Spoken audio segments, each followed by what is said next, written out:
ప్రభునందు ప్రియులారా, ప్రభు పేర శుభములు తెలియచేస్తూ భక్తుడైన యాకోబు తన పత్రికలో 4వ అధ్యాయము 6వ వచనములో ఇలాగంటాడు: దేవుడు అహంకారులను ఎదిరించి దీనులకు కృపనిచ్చును అని ఆయన జ్ఞాపకం చేస్తాడు.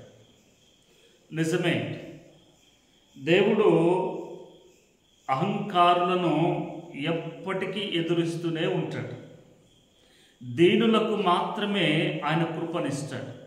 అందుకే పాత నిబంధన కాలములో ఫిలిస్తీన్ల పక్షముగా నిలవబడినటువంటి గొలియాతు అనబడిన మనుషుడు అహంకారము చేత ఇశ్రాయేలీలతో మాట్లాడుతూ ఉన్నాడు. నేను మా అందరి పక్షముగా ఒక్కడినే నిలవబడతాను, మీరు కూడా ఒకరిని ఎన్నుకొని నా మీదికి రండి. ఆ ఒక్కడు నన్ను గెలిస్తే ఫిలిస్తీన్లం అందరము కూడా మీకు లొంగిపోతామని మాట్లాడాడు. ఎంతటి అహంకారము, ఎంతటి మన భాషలో మాట్లాడాలంటే ఎంత పొగరు. అందుకే దేవుడు ఆ అహంకారిని దావీదు రూపములో ఎదిరించి దావీదు ద్వారా ఇశ్రాయేలు ప్రజలకు విజయాన్ని ఇచ్చాడు.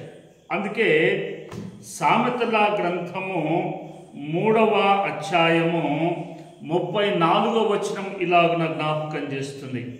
సామెతలు 3:34 అపహాసకులను ఆయన అపహసించును, దీనుని ఎడల ఆయన దయ చూపించును.